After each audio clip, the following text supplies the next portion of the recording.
राधे राधे भक्तों, जय श्री राधे। हरे कृष्णा। ओम देवताभ्यम नमः। ऐसी मान्यता है कि श्राद्ध पक्ष में पितर धरती पर आते हैं। माना जाता है कि पितृपक्ष में पितरों का संबंध प्रकृति से भी होता है। पितृपक्ष में मनुष्य से लेकर पंछी तक कई रूपों में पितर हमारे घर के द्वार पर आते हैं, बस हमें उन्हें पहचान नहीं पाते।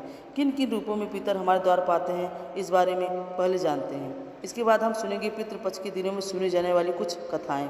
पितृपक्ष के समय अगर घर में कोई मेहमान, गरीब या असहाय व्यक्ति आए तो उनका कभी अनादर ना करें, उन्हें खाली हाथ ना जाने दें, बल्कि उनके भोजन की व्यवस्था अवश्य करें। श्राद्ध पक्ष में गाय या कुत्ते का भी द्वार पर आना बहुत शुभ माना जाता है। अगर रास्ते पर दिख जाए तो इन्हें मारकर भगाना नहीं चाहिए, बल्कि इनको कुछ न कुछ खाने को जरूर देना चाहिए।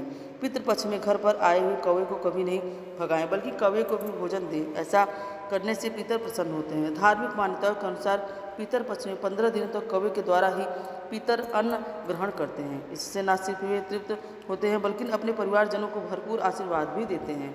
हिंदू धर्म ग्रंथों के अनुसार मनुष्य पर 3 प्रकार के ऋण होते हैं, जिनमें पितर ऋण, देव ऋण और ऋषि ऋण प्रमुख माने गए हैं। इन सब में भी सर्वोपरि है पितर ऋण। पितृपक्ष में श्रद्धापूर्वक श्राद्ध कर्म करके परिजन अपने इन तीनों ऋणों से मुक्त होकर मोक्ष को प्राप्त कर सकते हैं। पितृपक्ष के दिनों में पितरों के नाम से श्राद्ध तर्पण के अलावा पितरों की कथा का श्रवण करके अगर उनका पुण्य पितरों को अर्पित कर दिया जाए तो उससे भी पितरगण तृप्त और प्रसन्न हो जाते हैं। ब्रह्मा वैतरण पुराण के अनुसार देवताओं को प्रसन्न करने से पहले मनुष्यों को अपने पितरों को प्रसन्न करना चाहिए। और ज्योतिष के अनुसार पितृ दोष को सबसे जटिल कुंडली दोषों में से एक माना जाता है।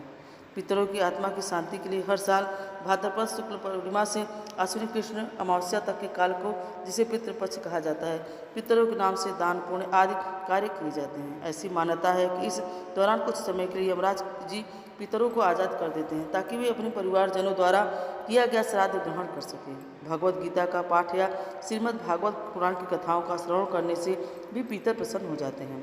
त्रेता युग में माता सीता द्वारा महाराज दशरथ के पिंडदान की कथा से सभी को तो मालूम होगी, लेकिन इस श्राद्ध का प्रारंभिक उल्लेख द्वापर युग में महाभारत काल के समय से मिलता है।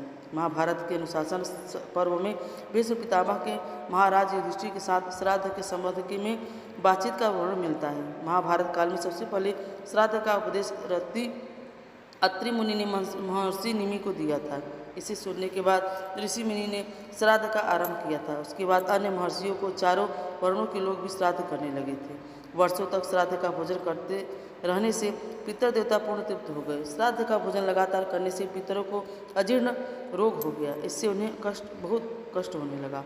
अपनी समस्याओं को लेकर वे ब्रह्मा जी के पास गए और उनसे इस रोग की मुक्ति दिलाने की प्रार्थना की।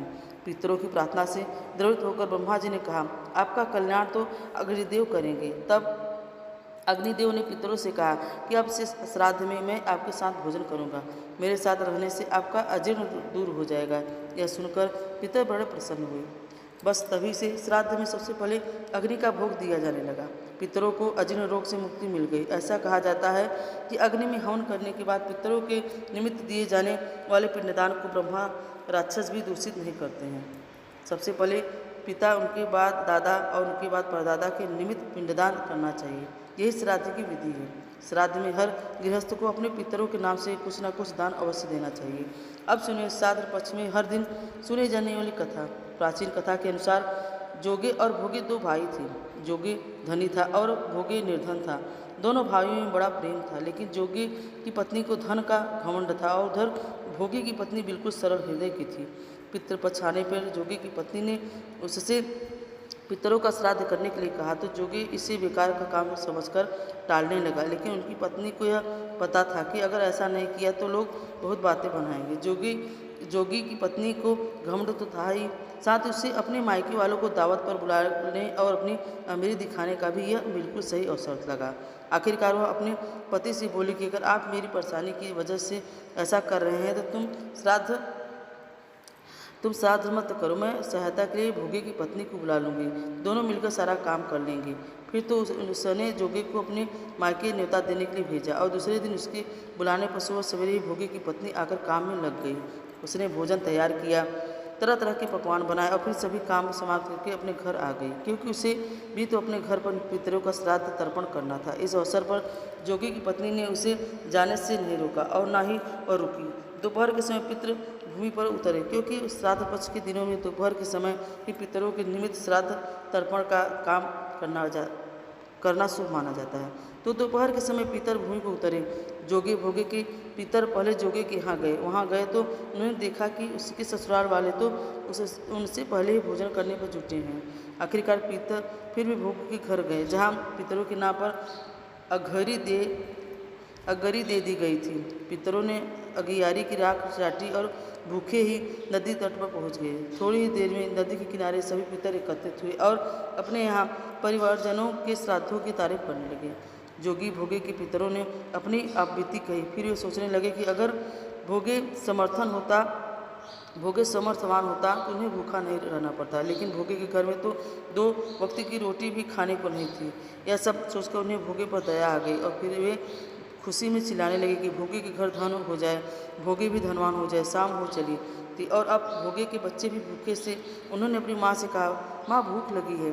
तब बच्चों को टालने के लिए भोगे की पत्नी ने कहा, जाओ आंगन में हौदी और औधी रखी है, जाओ उसे ही खोल लो, जो कुछ भी मिले बांट कर खा लेना। बच्चे आंगन में गए तो देखा कि वहाँ तो हौदी मोहरों से भरी हुई पड़ी है। वे दौड़कर माँ के पास पहुँचे और सारी बात को बताई। माँ तो विश्वास नहीं हुआ। आंगन में जब भोगे की पत्नी ने यह सब देखा तो वह भी हैरान रह गई। इस तरह पितरों की कृपा से वह गरीब भोगे भी धनवान हो गया। धन पाकर वह कभी घमंड नहीं हुआ। और फिर अगले साल पितृपक्ष आया। भोगे की पत्नी ने श्राद्ध के दिन 56 प्रकार के भोग बनाए और ब्राह्मणों को अपने घर बुलाकर श्राद्ध किया, भोजन कराया और दक्षिणा दी।